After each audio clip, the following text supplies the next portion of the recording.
Welcome to your Get That Nugget for GCSE Science. Today we'll be concentrating on giving you a framework to answer biology style of questions. This session is to complement your lessons with your teachers, not to replace them in any way. So for this section we're going to be looking at respiration focused questions.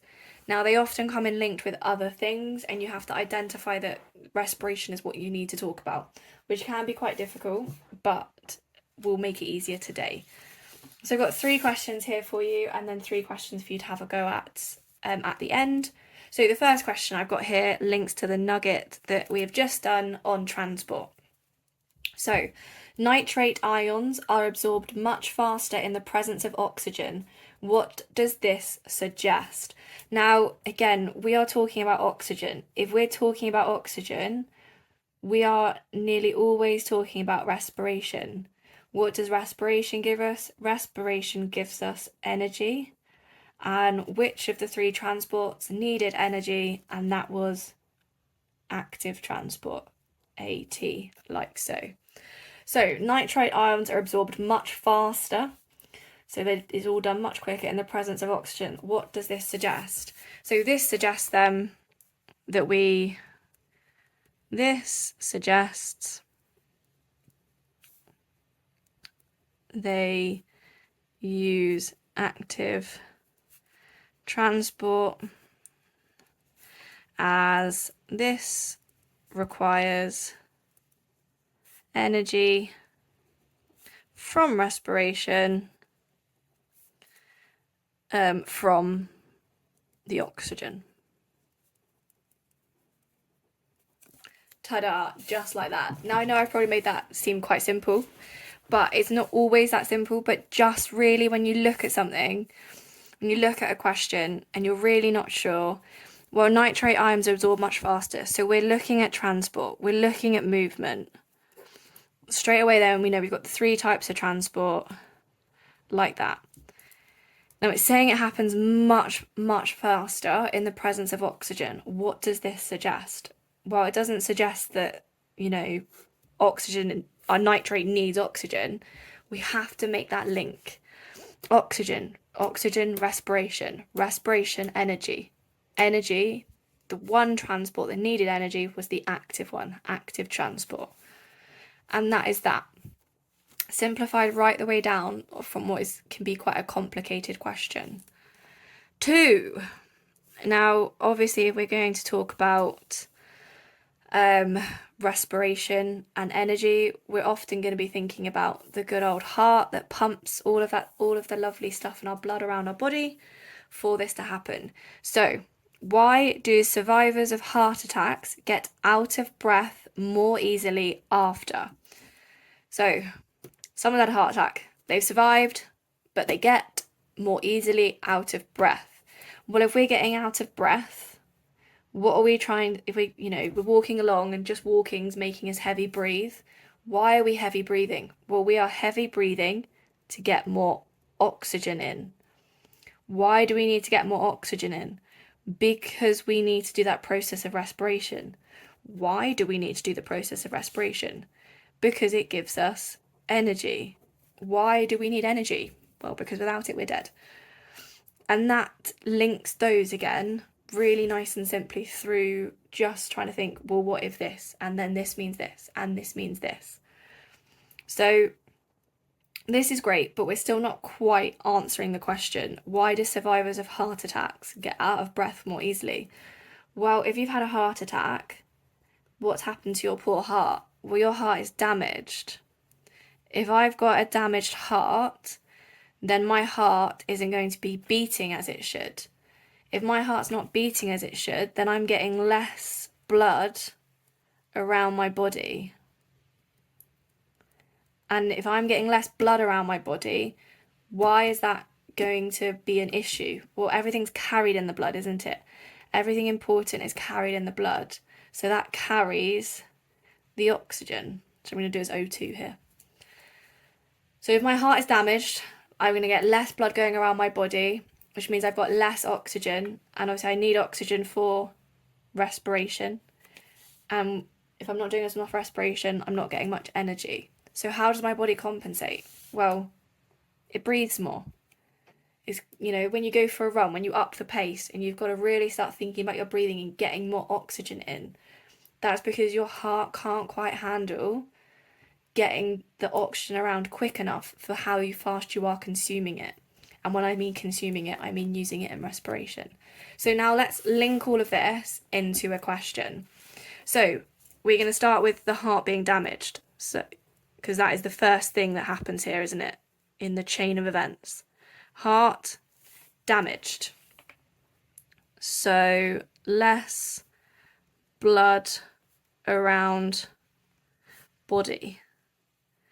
Why is this important? And this is what lots of kids skip. They sort of then go, oh, and then, and then you start breathing more heavily because you need more oxygen.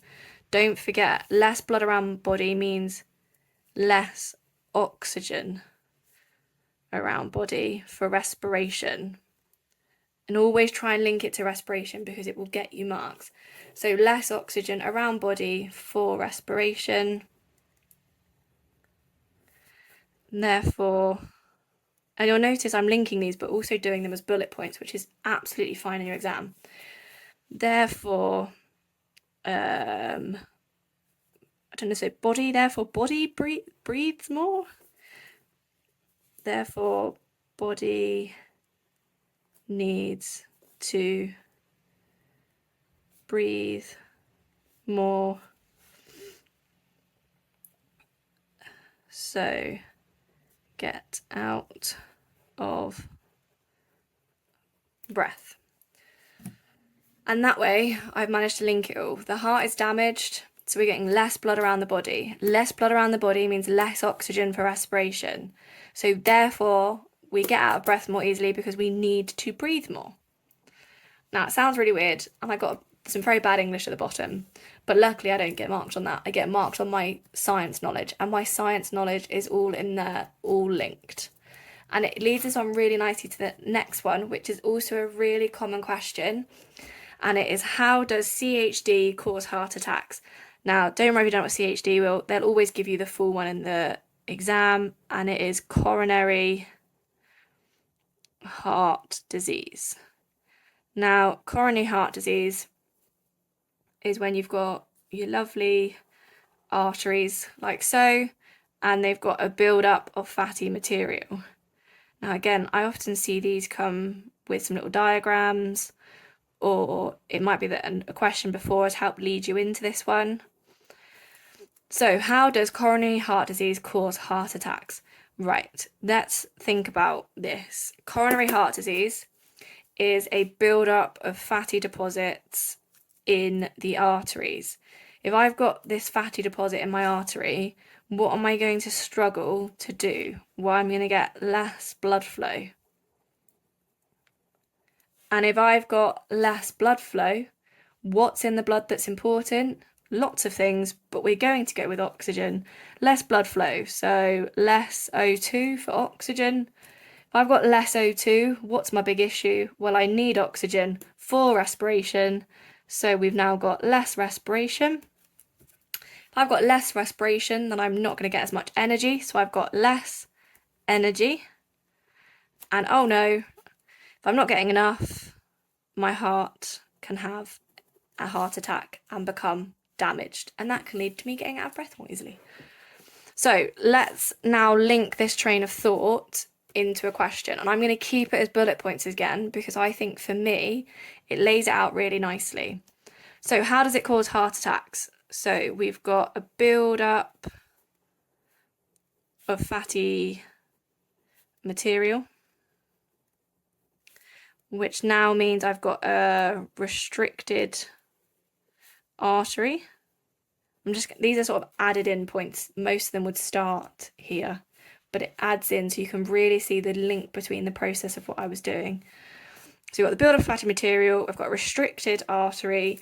If I've got a restricted artery, then the whole point of an artery is blood flow, but I'm going to have less of it. Less blood flow means less oxygen, and I'm going to put the respiration in the same point. It means less oxygen for respiration, and so less energy can lead to heart attack. And like that. You can see, again, just to go back to the layout, I've used bullet points, but as I've used bullet points, they're in a logical order and they're still sort of linked, rather than writing sentences, which you do not have to do at all, but is important because sometimes, let's say if this was worth 4 marks, which is the likelihood of what it would be, you might only get 3 out of 4 if it's not logically linked. Now, if you're struggling with that, there's no reason why you can't, again, put some little stars, be like, this would happen because of this, just put in little bits like that. That's absolutely fine. As long as it's within the lines under the question, then everything there will be marked by the examiner. So those are some questions that weren't necessarily leading you into respiration, but we knew that they were about respiration. And that's the way to identify how to use that in answering the questions. I have 3 questions of your own here for you to have a go at. We've got, why can an athlete run faster when they consume more oxygen? Muscle cells have lots of mitochondria. Why? And explain how a buildup of fatty material blocking arteries can lead to heart attacks. None of those have mentioned respiration, but they are all to do with respiration. Make sure once you've answered them, you go and show them to your teacher for feedback.